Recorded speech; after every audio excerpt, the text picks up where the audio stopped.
Hello everyone, જય શ્રી કૃષ્ણ વિદ્યાર્થી મિત્રો. કેમ છો? મજામાં ને?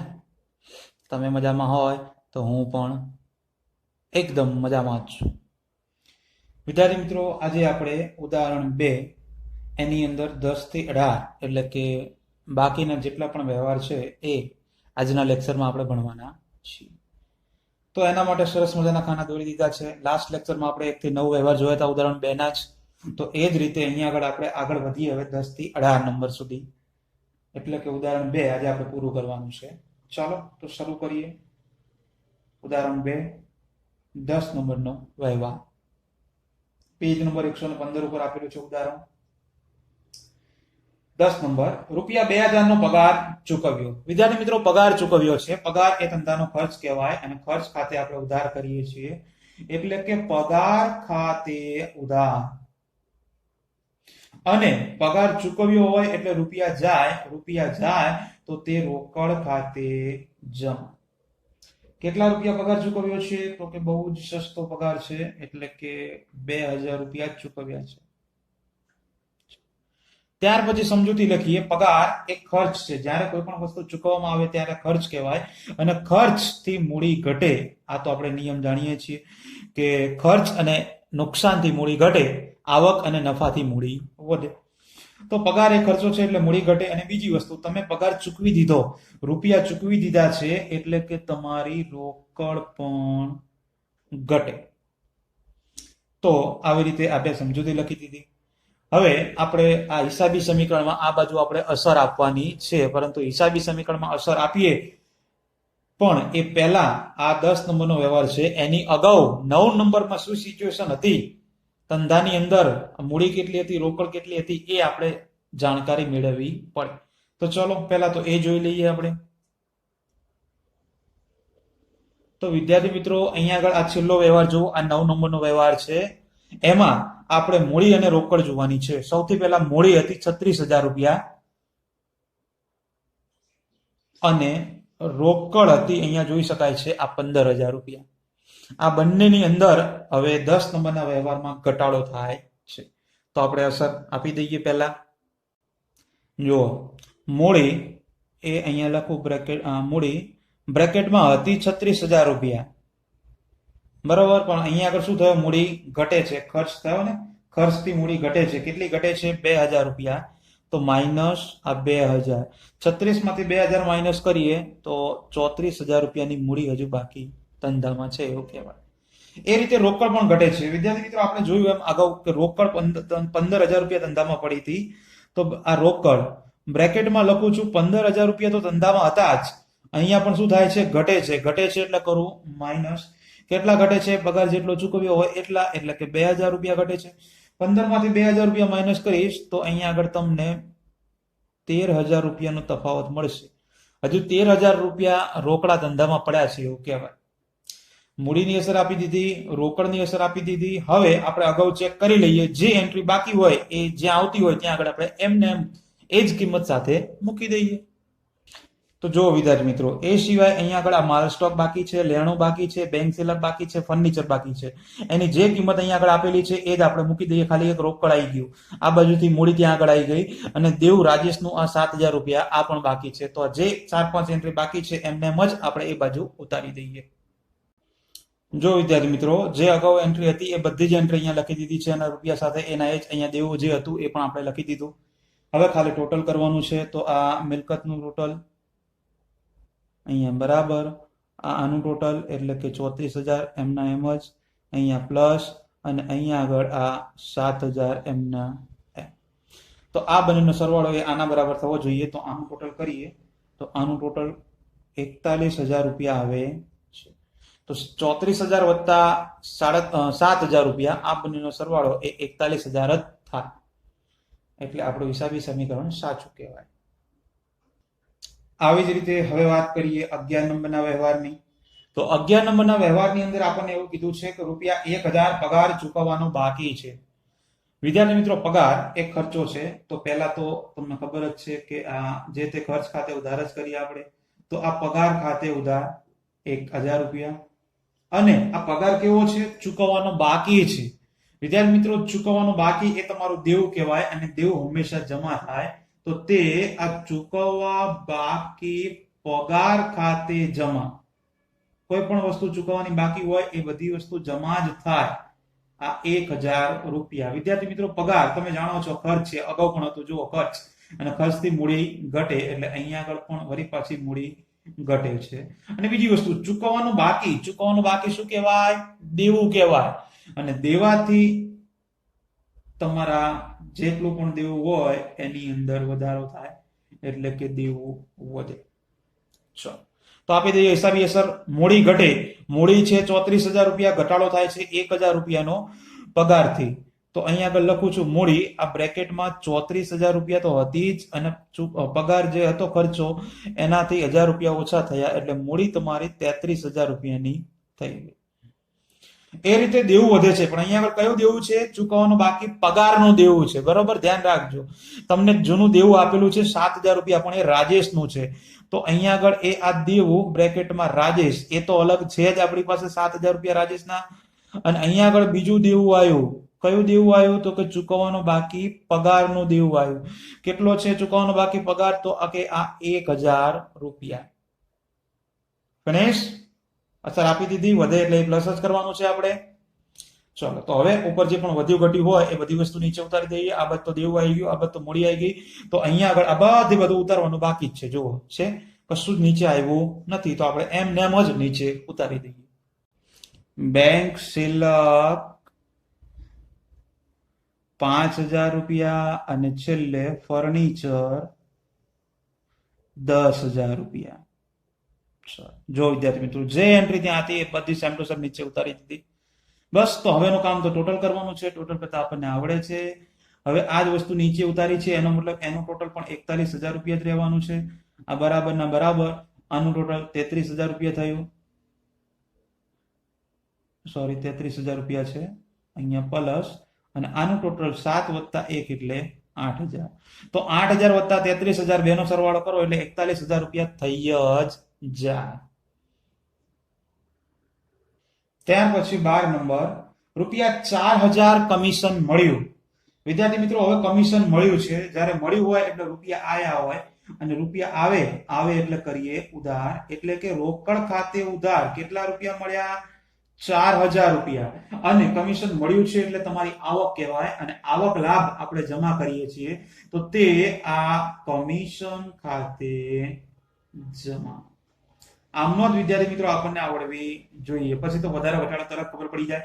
હવે રોકડ છે, આપણી પાસે રોકડ મળી છે, કમિશન મળ્યું એટલે રૂપિયા આવ્યા હોય અને આવે એટલે રોકડ વધે. તો આ રોકડ વધે. અને બીજી વસ્તુ, કમિશન મળ્યું છે, મળ્યું એટલે આવક કહેવાય અને આવકથી તમારી મૂડી વધે. લ્યો, તો બે અસર થઈ ગઈ. બસ એ બે અસર આપણે અહીંયા આગળ હિસાબી સમીકરણમાં આપી દઈએ. પહેલું રોકડ વધે છે તો ઉપર જૂની રોકડ ચેક કરી લેવાની. કેટલા રૂપિયા પડ્યા છે રોકડા? તો કે આ રહ્યા એ 13,000 રૂપિયા છે જૂના. આ 13,000 રૂપિયા હતા. અહીંયા શું થયું? વધે છે. કેટલા? પ્લસ 4,000 રૂપિયાનો વધારો થયો. તો 13 ને 4 17,000 રૂપિયા રોકડ ધંધામાં થઈ ગઈ કહેવાય. પછી મૂડી વધે છે. મૂડી વધે એટલે અહીંયા આગળ એ આ મૂડી કેટલી હતી? જો અલગ અલગ લખવું હોય તો અલગ અલગ લખી શકાય છે કે મૂડી 33,000 રૂપિયાની હતી. બરોબર, આમાં પ્લસ વધારો થયો શેનો? તો કે કમિશનનો. તો અહીંયા આગળ હું કમિશન લખી શકું લખવું હોય તો. કેટલા રૂપિયાનો વધારો થયો? તો કે 4,000 રૂપિયાનો. ચલો, થઈ ગયું. બંને અસર આવી ગઈ. તો કે હવે વધ્યું ઘટ્યું નીચે ઉતારી દો. આ બાજુ માલ સ્ટોક નથી આવ્યો તો આ માલ સ્ટોક કેટલા રૂપિયા છે? માલ સ્ટોક તો કે 6,000 રૂપિયા. પછી આ લેણું રમણનું, તો આ લેણું બ્રેકેટમાં રમણ કેટલું છે લેણું? તો કે 7,000 રૂપિયા. પછી બેંક શિલ્લક, તો આ બેંક શિલ્લક કેટલી છે? બેંક શિલ્લક તો 5,000 રૂપિયા.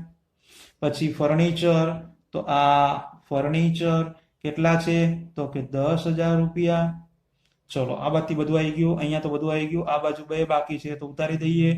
દેવું બ્રેકેટમાં રાજેશનું દેવું છે 7,000 અને બીજું આ દેવું છે ચૂકવવાના બાકી પગારનું દેવું એ છે 1,000 રૂપિયા. એમાં કોઈ ચેન્જીસ થયો નથી.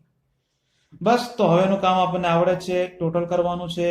તો આનું ટોટલ પેલા મૂડીનું ટોટલ હું કરું તો 33,000 અને 1 એટલે સોરી 4,000 રૂપિયા એટલે કે ટોટલ થશે 37,000 રૂપિયા અને આ પ્લસ આ બાજુ 7 વત્તા 1 એટલે કે 8,000 રૂપિયા તો 37,000 વત્તા 8,000 આનો સરવાળો કરો તો તમને આ બધાના સરવાળા બરાબર અહીંયા આગળ તમને મળી જશે 45,000 રૂપિયા ચેક કરી જોવાનું બરોબર એ તો આપણને આવડે હવે એટલું ચેક કરતા તો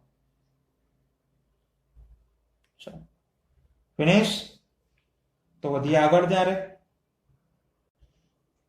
13 નંબર જેમાં છે રૂપિયા 2,000 ડિવિડન્ડ મળવાનું બાકી છે મળવાનું બાકી એ તમારું લેણું કહેવાય કોઈ પણ જગ્યાએથી રૂપિયા મળવાના હોય ને લેવાના હોય ને એ આપણું લેણું છે તો મળવાનું બાકી ડિવિડન્ડ છે તો આ મળવા બાકી ડિવિડન્ડ ખાતે ઉધાર કેટલા રૂપિયા મળવાના બાકી છે તો કે 2,000 રૂપિયા અને જ્યારે મળે ત્યારે તમારી આવક થશે અને આવક આપણે જમા કરીએ હંમેશા તો તે ડિવિડન્ડ ખાતે જમા કેટલા 2,000 રૂપિયા વિદ્યાર્થી મિત્રો મળવાનું બાકી એ અગાઉ જોયું હતું આપણે મળવાનું બાકી એ તમારું લેણું કહેવાય તો આ લેણું વધે કારણ કે મળવાનું બાકી છે અને બીજું ડિવિડન્ડ છે તો ડિવિડન્ડ થી તો તમને ખબર જ છે મૂડી વધે કારણ કે આવક છે ને આવકથી હંમેશા મૂડી વધે ચલો તો પેલું છે લેણું વધે તો ઉપર લેણું છે તો કે લેણું તો છે પણ એ રમણનું છે 7,000 રૂપિયા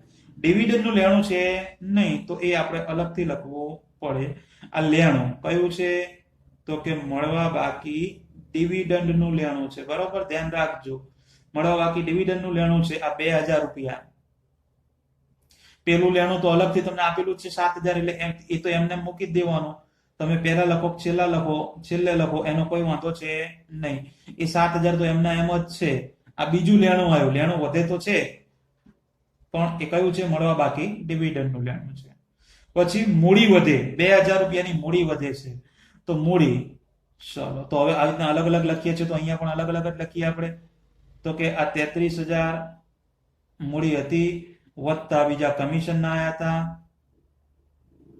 4,000 રૂપિયા અને વત્તા અહીંયા આગળ બીજું આ ડિવિડન્ડ આવ્યું કેટલા રૂપિયા ડિવિડન્ડ આવ્યું તો કે 2,000 રૂપિયા પછી હમણાં છે ને હવેથી આપણે બધી રકમ ભેગી જ લખીશું મૂડીની ખાલી એટલે કઈ માથાકૂટ થાય નહીં ચલો હા તો બંનેની અસર આપણે આપી દીધી અહીંયા આગળ હવે જે વધ્યું ઘટ્યું હોય એ ખાલી નીચે ઉતારવાનું છે તો એ પણ આપણે ઉતારી દઈએ જેમ કે આ રોકડ 17,000 રૂપિયા છે તો 17,000 રૂપિયા પછી માલ સ્ટોક એ આ 6,000 રૂપિયા છે પછી લેણું તો રમણનું આવી ગયું બેંક શિલ્લક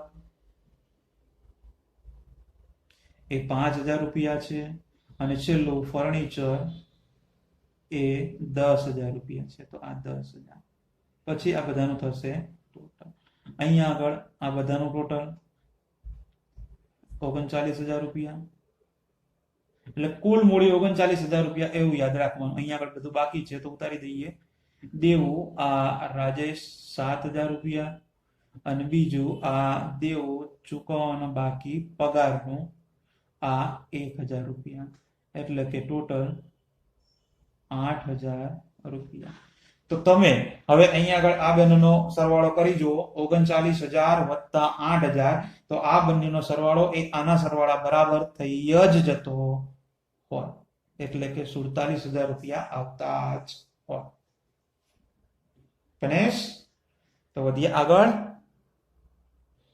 14 નંબરનો વ્યવહાર એમાં છે રૂપિયા 500 દુકાનનું વીમા પ્રીમિયમ ભર્યું મતલબ રૂપિયા ચૂકવ્યા મતલબ ખર્ચો મતલબ ઉધાર ખર્ચ નુકસાન ઉધાર કરીએ ને તો આ વીમા પ્રીમિયમ ખાતે ઉધાર કેટલા રૂપિયા ભર્યા છે વીમા પ્રીમિયમ ના 500 રૂપિયા અને રૂપિયા ભર્યા હોય એટલે રોકડ ગઈ હોય અને રોકડ જાય એટલે જમા થાય તો તે રોકડ ખાતે જમા કેટલા 500 રૂપિયા ચલો વીમા પ્રીમિયમ ભર્યું એટલે ચૂકવ્યું એટલે ખર્ચો કહેવાય અને ખર્ચથી મૂડી ઘટે એ તો જાણીએ છીએ ખર્ચથી મૂડી ઘટે અને બીજી વસ્તુ તમે રોકડ પણ ચૂકવી દીધી છે રોકડ ચૂકવી હોય એટલે રોકડ પણ ઘટે તો અહીંયા આગળ આપણી પાસે બે વસ્તુ ઘટે છે, મૂડી એ ઘટે છે અને રોકડ પણ ઘટે છે.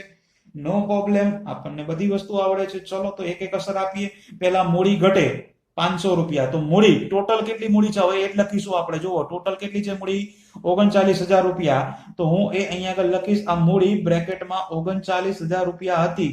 તમારે આવી રીતે અલગ અલગ લખવું હોય તો એડ કરતું જવાનું, માઇનસ થાય તો માઇનસ કરતું જવાનું, એમ પણ સાચું છે. બરાબર, પણ થોડો ટાઈમ બચે ને એના માટે આવું કરો તો વધારે સારું. 39,000 ટોટલ છે તો મૂડી 39,000 શું થાય છે, ઘટે છે. ઘટે છે તો હું કરી દઉં આ માઇનસ 500 રૂપિયા માઇનસ.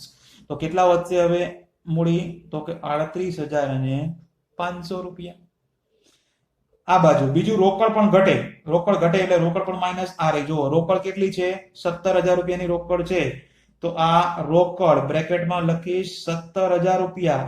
ઘટે છે એટલે માઇનસ. કેટલી ઘટે છે, 500 રૂપિયા. 17,000 માંથી 500 રૂપિયા માઇનસ થાય તો 16,500 રૂપિયાની રોકડ હજી પણ ધંધામાં પડી છે એવું કહેવાય. ઓકે, કહેવાય તો આપણને તો ખબર જ છે, કરી દેવાનું. ચલો પછી આગળ વધીએ એ જ રીતે.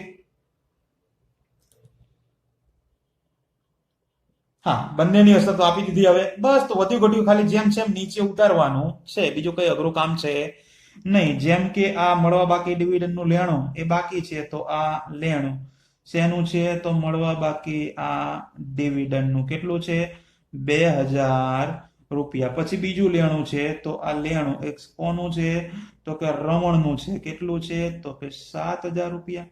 પછી રોકડ તો આવી ગઈ, એ આ માલ સ્ટોક. કેટલો છે માલ સ્ટોક, તો 6,000 રૂપિયા. પછી બેંક શિલ્લક, તો આ બેંક શિલ્લક કેટલી છે, બેંક શિલ્લક, તો કે 5,000 રૂપિયા. અને છેલ્લું છે ફર્નિચર, તો આ ફર્નિચર કેટલું છે, તો કે 10,000 રૂપિયા. ફિનિશ. આ બાદ તો બધી વસ્તુ નીચે આવી જ ગઈ હતી કારણ કે ડાયરેક્ટ લખી દઉં. અને આ બાજુ બાકી છે, તો આ દેવું બ્રેકેટમાં રાજેશનું દેવું કેટલું છે, તો કે 7,000 રૂપિયાનું. અને બીજું આ દેવું છે ચૂકવવાના બાકી પગારનું. કેટલું, તો કે 1,000 રૂપિયા.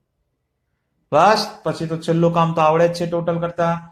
એ આનું ટોટલ કરીએ બરાબર આનું ટોટલ એટલે કે 38,500 રૂપિયા જ. એ તો સિમ્પલ છે. પછી પ્લસ ના પ્લસ. અને આ બાજુ પણ સહેલું છે, 7 + 1 એટલે કે 8,000 રૂપિયા. તમે 38,500 + 8,000 આ બંનેનો સરવાળો કરો તો આના સરવાળા બરાબર એટલે કે 46,500 રૂપિયા જ થઈ જાય. અને થાય એટલે આપણું કમ્પ્લીટ હિસાબી સમીકરણ સાચું છે એવું જ કહેવાય. ગણેશ, તો ચલો ત્યારે વધીએ આગળ 15 નંબર.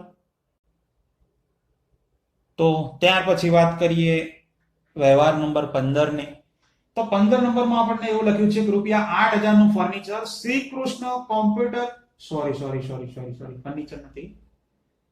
₹8,000 માં શ્રી કૃષ્ણ કોમ્પ્યુટર માંથી કોમ્પ્યુટર આપણે ખરીદ્યું છે. અને જ્યારે પણ આપણે કોઈ પણ મિલકત ખરીદીએ એટલે આપણી પાસે મિલકત આવે, અહીંયા આગળ કોમ્પ્યુટર આવે છે. અને નિયમ તમે જાણો છો, આવે તો ઉધાર કરીએ. તો આ કોમ્પ્યુટર ખાતે ઉધાર, કોમ્પ્યુટર ખરીદ્યું છે મિલકત. અને બીજી વસ્તુ, તમે આ શ્રી કૃષ્ણ કોમ્પ્યુટર માંથી તમે ખરીદ્યું છે, એ જે વ્યક્તિ છે કૃત્રિમ વ્યક્તિ, એ તમને લાભ આપે છે, ઉધાર વ્યવહાર છે. અને લાભ આપના ખાતે કરીએ જમા, તો તે આ શ્રી કૃષ્ણ કોમ્પ્યુટર ખાતે જમા. કેટલા રૂપિયાનું કોમ્પ્યુટર ખરીદ્યું છે, 8,000 રૂપિયા. વિદ્યાર્થી મિત્રો, કોમ્પ્યુટર ખરીદ્યું એટલે કોમ્પ્યુટર આવે, અને કોમ્પ્યુટર આવે એટલે ધંધામાં કોમ્પ્યુટરનો વધારો થાય, એટલે કોમ્પ્યુટર વધે. અને બીજી વસ્તુ, તમે રૂપિયા ચૂકવ્યા નથી, 8,000 રૂપિયા ચૂકવવાના બાકી રાખ્યા છે, ઉધાર વ્યવહાર છે. અને ઉધાર વ્યવહારથી તમારું દેવું વધે. તો આપણે હિસાબી સમીકરણમાં હવે અસર આપીએ આ બાજુ. પણ એ પહેલા જૂની અસર ચેક કરવી પડશે ને, કે કોમ્પ્યુટર કેટલું હતું અથવા તો દેવું કેટલું હતું જો, પણ આ દેવું કોનું છે? શ્રી કૃષ્ણ કોમ્પ્યુટર પ્રત્યેનું છે. તો ચેક કરી લઈએ ખાલી આપણી પાસે છે કેટલું. જો વિદ્યાર્થી મિત્રો, અહીંયા છેલ્લે જુઓ, અહીંયા આગળ બીજે ક્યાંય નહીં ઉપર, આ સૌથી છેલ્લું. આમાં ક્યાંય તમને કોમ્પ્યુટર આપેલું છે નહીં, પહેલી જ વખત આવે છે કે ડાયરેક્ટ એમને જ લખવાનું થશે આપણે કોમ્પ્યુટર. અને બીજી વસ્તુ, અહીંયા દેવું વધે છે આપણું શ્રી કૃષ્ણ પ્રત્યેનું, તો દેવું પણ અહીંયા નથી. જુઓ, દેવું છે પણ રાજેશનું છે અને ચુકાવ બાકી પગારનું છે. શ્રી કૃષ્ણનું દેવું ક્યાંય છે નહીં, એટલે એ પણ આપણે અલગથી લખવાનું છે. તો બંને વસ્તુ આપણે અલગથી લખવાની છે, તો પેલા મૂકી દઈએ. સૌથી પહેલા કોમ્પ્યુટર એ ધંધાની મિલકત છે, એટલે એસેટ માં મૂકી દઈએ કે આ કમ્પ્યુટર પહેલી જ વખત આવે છે, એટલે કે 8,000 રૂપિયા એમના એમ. બીજું દેવું વધે છે શ્રી કૃષ્ણ પ્રત્યેનું, દેવું પણ શ્રી કૃષ્ણનું નથી, પહેલી જ વખત આવે છે, તો દેવું આ શ્રી કૃષ્ણ કોમ્પ્યુટર ખાતે. હું ડાયરેક્ટ ખાલી શોર્ટમાં લખું છું શ્રી કૃષ્ણ. કેટલું દેવું છે શ્રી કૃષ્ણ કોમ્પ્યુટર પ્રત્યેનું? 8,000 રૂપિયા. ચલો, તો આ બંને એન્ટ્રી પહેલી જ વખત આવી હતી, તો આપણે એમને મૂકી દીધી. હવે જે એન્ટ્રી બાકી હતી, એટલે કે બધી એન્ટ્રી બાકી જ કહેવાય ને, આ બંને તો નવી જ છે, તો બધી એન્ટ્રી હવે આપણે આગળ ઉતારી દઈએ, જેમ હતી એમની એમ જ. એટલે કે આપણે જોઈ પણ લઈએ. જો, આ સૌથી છેલ્લા વ્યવહારમાં જુઓ, અહીંયા જે પણ આ રોકડ લેણું મળવા બાકી રહ્યું, જેટલું પણ બાકી છે બધી એમને જ. આ મૂડી 38,500 એમને જ, અને આ બંનેનું દેવું પણ એમને જ આપણે એ બાજુ લખવાનું છે, આગળ લઈ જવાનું છે, જેમ આપ્યું છે એમ જ. ચલો, તો લખી દઈએ જેમ છે. જેમ કે રોકડ 16,500, તો પછી એ આ રોકડ 16,500. પછી માલ સ્ટોક હતું, તો આ માલ સ્ટોક, તો એ જ રીતે મેં અહીંયા આગળ બધી વસ્તુ જેમ હતી એમને ઉતારી દીધી. અને પછી હવેનું કામ ખાલી ટોટલ કરવાનું બાકી છે, તો એ આ તો આપણને ટોટલ તો આવડે જ છે. આનું ટોટલ આ 38,500 રૂપિયા પ્લસ અહીંયા આગળ આનું ટોટલ કરીએ તો 7, 8 અને 1, ઓકે, એટલે કે 16,000 રૂપિયા. તો 38,500 વત્તા 16,000 રૂપિયા, આ બંનેનો સરવાળો કરો તો એ આના સરવાળા બરાબર, એટલે કે 54,500 રૂપિયા બરાબર જ થાય. ચેક કરી જોવાનું, ભૂલ કરવાની નહીં. આ જ રીતે હવે વાત કરીએ વ્યવહાર નંબર 16 ની. એમાં લખ્યું છે રૂપિયા 1,000 ધંધામાંથી માલિકે ઉપાડ્યા. 1,000 રૂપિયા માલિક પોતાના ઘર વપરાશ માટે, એટલે કે ઉપાડ કરે છે. અને ઉપાડ તમે જાણો છો કે ઉપાડ એક પ્રકારનો ખર્ચો છે, એટલે કે એના ખાતે ઉધાર જ થાય. તો ઉપાડ ખાતે ઉધાર કેટલા રૂપિયા? તો કે 1,000 રૂપિયા. અને 1,000 રૂપિયા માલિક લઈ જાય છે, એટલે ધંધામાં રોકડ ઘટે, કારણ કે રૂપિયા લઈ જાય છે ને. અને રોકડ જાય તો કરીએ જમા, તો તે રોકડ ખાતે જમા. વિદ્યાર્થી મિત્રો, ઉપાડ એક પ્રકારનો ખર્ચો છે, અને ખર્ચાથી મૂડી તમારી ઘટે, તમે જાણો છો. અને બીજી વસ્તુ, 1,000 રૂપિયા માલિક ધંધામાંથી ઘરે લઈ ગયો, 1,000 રૂપિયા લઈ જાય છે, એટલે કે ધંધાની રોકડમાં પણ ઘટાડો થવાનો, એટલે કે રોકડ પણ ઘટે. બે વસ્તુ ઘટે છે, વાંધો નહીં, તો મૂકી દઈએ. મૂડી ઘટે. મૂડી છે કેટલી? તો કે આ અહીંયા આગળ લખી દઉં. મૂડી બ્રેકેટમાં લખો, 38,500 રૂપિયાની મૂડી હતી, એમાંથી માઇનસ 1,000 રૂપિયાનો ઘટાડો થયો, ઉપાડ કર્યો માલિકે એનો.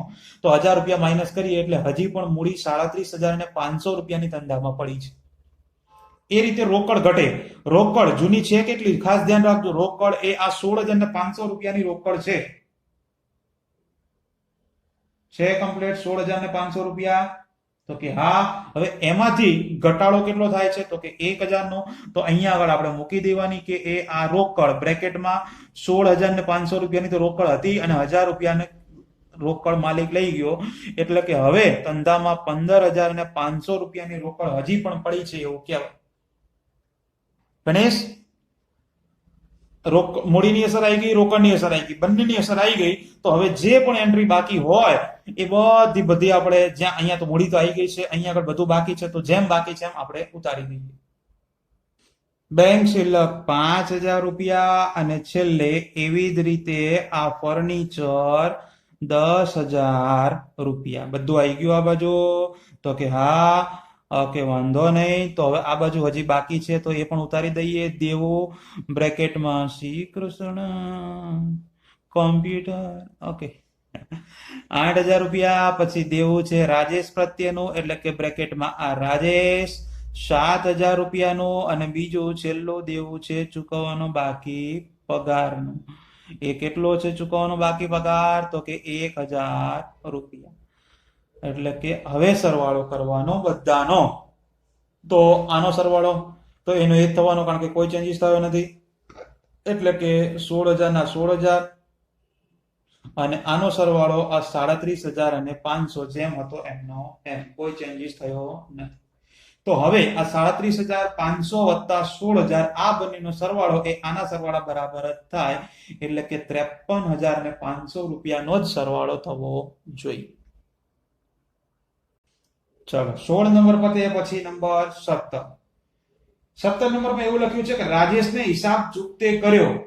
રાજેશને હિસાબ ચૂકતે કર્યો એટલે કે રાજેશને જેટલા રૂપિયા આપવાના હતા એ બધા આપણે આપી દીધા અને હિસાબ ચૂકતે કરી દીધો. તો રાજેશને કેટલા રૂપિયા આપવાના હતા એનું દેવું કેટલા પ્રત્યેનું હતું? જો અહીંયા જોઈ લો, સિમ્પલ. આ દેવું રાજેશ કેટલા રૂપિયા આપવાના છે?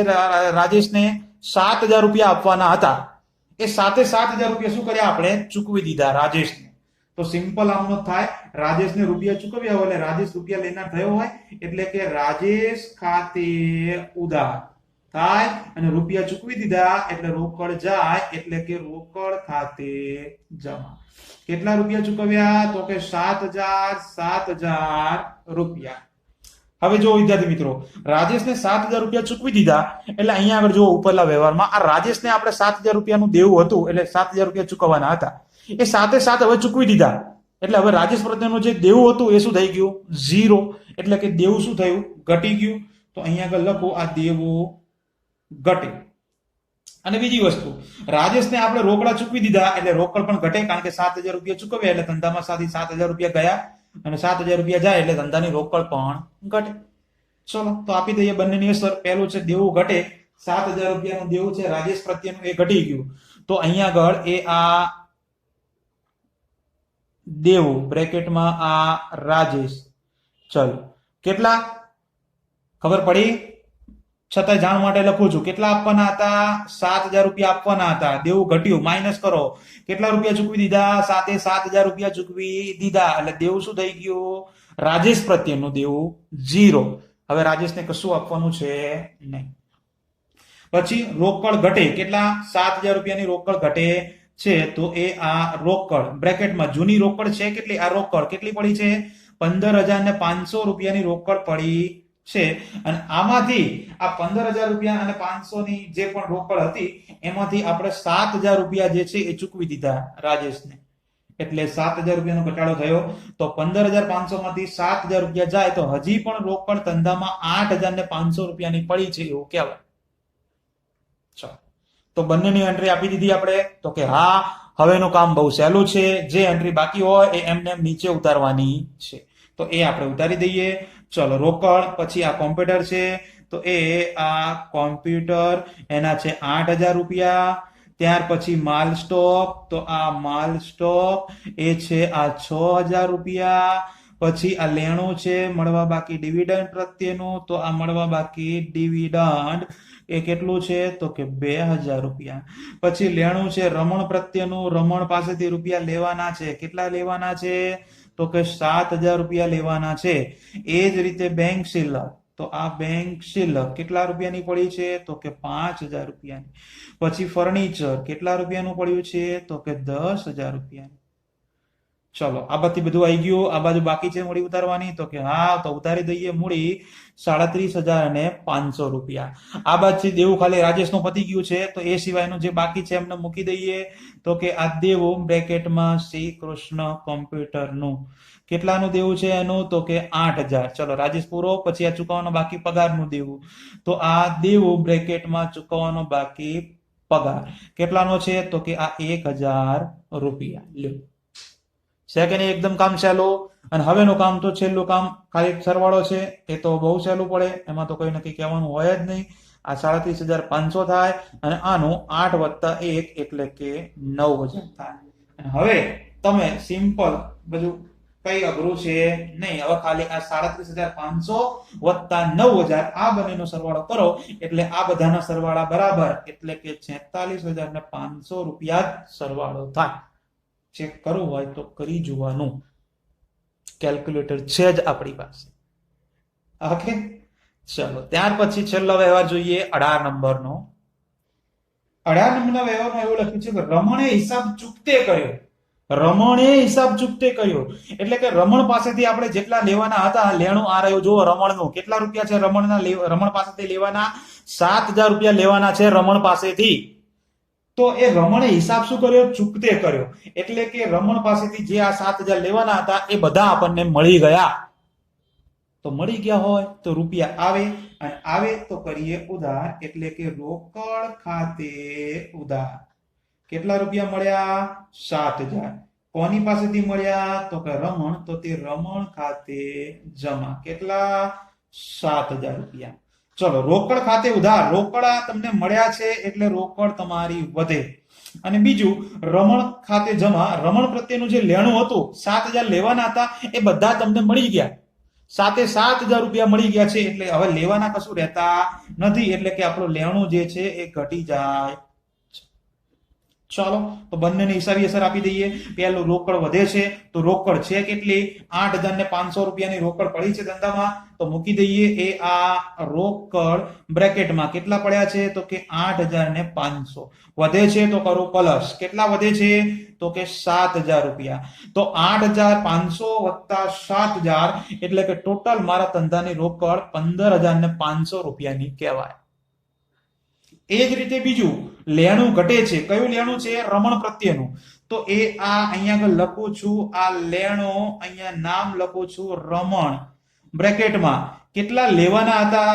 7,000 રૂપિયા લેવાના હતા જૂના જુઓ છે એમાંથી ઘટે છે. ઘટે એટલે કરું માઇનસ. કેટલા રૂપિયા મળી આપી દીધા રમણે આપણને? તો કે 7,000 રૂપિયા ચૂકવી દીધા એટલે હવે રમણ પાસે કશું જ લેવાનું રહેતું નથી એટલે રમણનું લેણું જે છે એ થઈ ગયું 0. તો બંને હિસાબી અસર આપણે આપી દીધી સમીકરણમાં. તો હવે જે પણ ક્યાંય વધુ ઘટ્યું છે એ નીચે ઉતારવાનું છે. પેલું કોમ્પ્યુટર છે 8,000 રૂપિયા કારણ કે રોકડ તો આવી ગઈ તો એ આ કોમ્પ્યુટર કેટલા? 8,000 રૂપિયા. પછી માલ સ્ટોક 6,000 રૂપિયા તો આ માલ સ્ટોક 6,000 રૂપિયા. પછી લેણું મળવા બાકી ડિવિડન્ડનું 2,000 રૂપિયા તો આ લેણું બ્રેકેટમાં આ મળવા બાકી ડિવિડન્ડ નું લેણું છે કેટલું? તો કે 2,000 રૂપિયા.